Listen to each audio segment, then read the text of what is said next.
This Civic Media podcast is sponsored by UW Organ and Tissue Donation. Organ donations are desperately needed, and now is the right time to become an organ donor. Talk to your family. Get the dot. Save lives. Go to heroicdeed.com.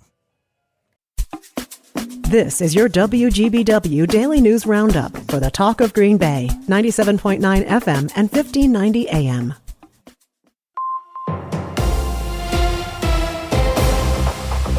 For 97.9 WGBW News, I'm Lisa Hale.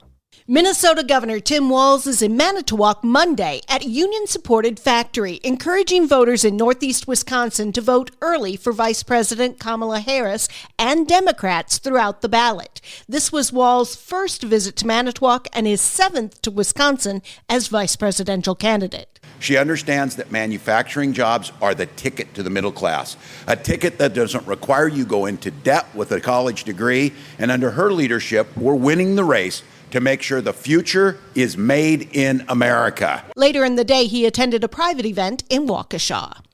When Vermont Senator Bernie Sanders spoke in Oshkosh Monday, he encouraged voters to go to the polls. But he wasn't just stumping for the Harris-Walz ticket. He was also there to support Tammy Baldwin. Of the outstanding members on our committee fighting for veterans' rights, fighting for lower-cost prescription drugs, fighting for a healthcare system that works for all of us.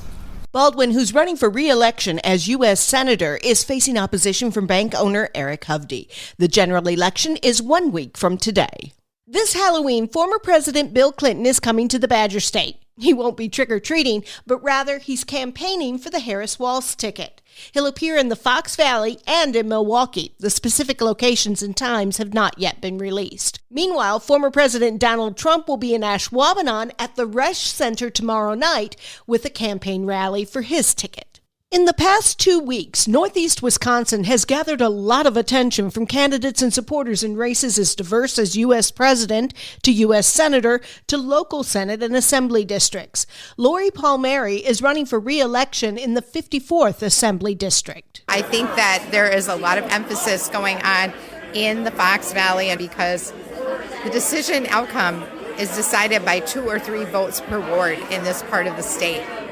And so it's absolutely razor thin, and the decision could be made in Winnebago County, or I've heard Door County, I've heard Brown County. Minnesota Governor and Democratic Vice Presidential candidate Tim Walz was in Manitowoc yesterday. Former President and Republican Donald J. Trump will rally in Green Bay tomorrow. Legendary Packers coach Mike Holmgren and his daughter, Dr. Calla Holmgren, endorsed Dr. Kristen Lyerly for Congress in Wisconsin's 8th Congressional District yesterday. Dr. Calla Holmgren is an obstetrician gynecologist who specializes in high-risk pregnancies. Lyerly is running against Trump-endorsed Tony Weed, a Green Bay area businessman. Wisconsin officials are reporting a nearly 40% increase in early in-person absentee voting over 2020.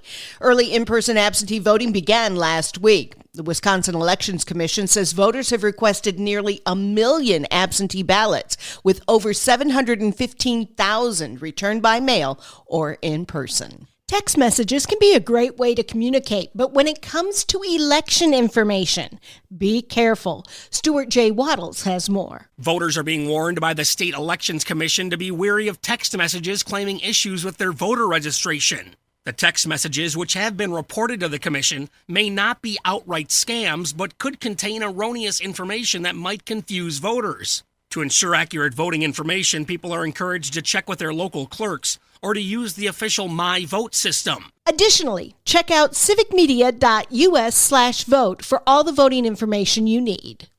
A retired officer with the Green Bay Police Department was killed over the weekend in Oconto County.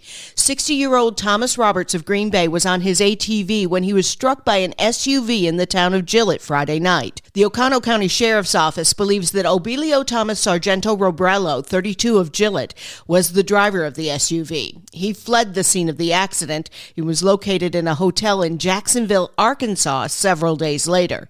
Officials say Robrello is awaiting extradition back to Oconto County. I'm Lisa Hale, 97.9 WGBW News. The Bucks lose in Boston. Hi, I'm Mike Clemens with sports. NBA, the Bucks losing to the Celtics 119-108. Milwaukee now 0-2 on this road trip. They've lost 3 in a row. Damian Lillard. It's definitely frustrating, because when we do what we're supposed to do, you see what the first game looked like, and then at moments of the last 2 games, you see when we do it what the game looks like. So it's definitely frustrating. I just think it's one of those things right now where you usually gotta stay in the fight. The Bucks play in Memphis Thursday. College football, Badgers head coach Luke Fickell on reviewing the loss to Penn State over the weekend. It was tough, but as you look back at it, the thing that it comes down to is execution in the fourth quarter and then making plays. The Badgers play the Hawkeyes in Iowa Saturday night. The NFL Network reporting an MRI showed no serious damage for Jordan Love and that groin injury. Could he play Sunday against the Lions? Yeah, if he can go, he'll go. So we'll see where he's at by the end of the week. But if we feel like he can't protect himself, then we certainly wouldn't put him in that position. That's Matt LaFleur with sports. I'm Mike Clemens.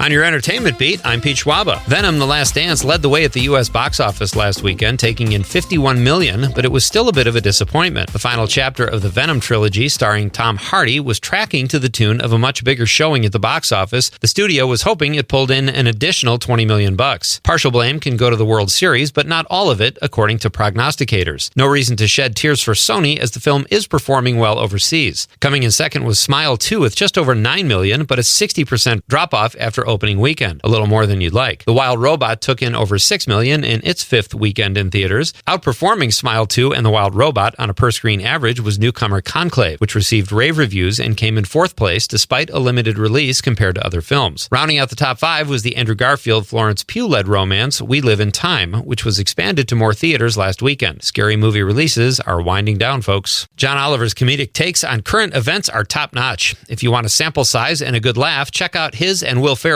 funny parody of Lee Greenwood's God Bless the USA. Oliver, an immigrant himself, had to take a test to become a citizen and then listen to Greenwood's song during his citizenship ceremony and thought new U.S. citizens deserved better. When he found out Greenwood charges the U.S. government $700 a year to use the song, it rubbed him the wrong way. So he is offering the new Will Ferrell version to the government for $701. Seems like a sensible price. Uma Thurman and Anthony Hopkins are teaming up with another up-and-coming actress, Phoebe Dynevor, for a forbidden love story called The Housekeeper. The film will be set in England at Hopkins' character's vast estate, with Thurman playing a housekeeper falling for a young woman and author who is visiting. It sounds quite steamy because Thurman and Dynevor are both very attractive, and even more so because there is no mention of Anthony Hopkins doing a love scene. Matthew Perry died over a year ago, but the story is still very much in the news. Variety reports that Perry's family is taking legal action against the doctors and those who supplied him with ketamine. Perry's mother and stepfather and 3 siblings appeared on the Today Show with Savannah Guthrie and discussed the pending 2025 trial against 2 of the parties that supplied the drugs to Perry.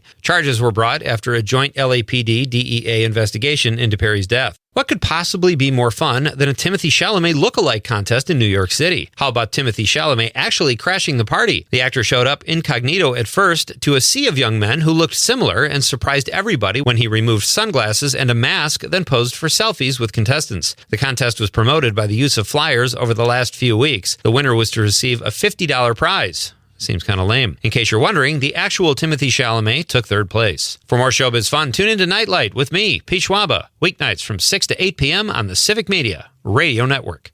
It is going to be warm and windy today with near-record highs in the low 80s. The wind will be out of the south, gusting to between 30 and 35. Tonight, our temperature dropping into the mid-60s. Tomorrow, showers, thunder showers with falling temperatures will be in the upper 50s to low 60s by late tomorrow afternoon. I'm meteorologist Sean Cable. Currently, it is 66.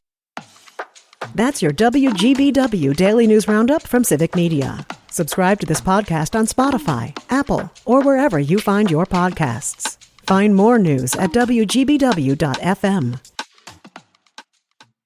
The national news cycle never stops, but it can be hard to find news about your local community. Civic Media is dedicated to providing quality local and state news coverage across Wisconsin. With the Civic Media app, you can get notifications about local stories that matter to you and your community. Find the free Civic Media app in your phone's app store and choose notifications from the menu to tell us what kind of news you want to hear about.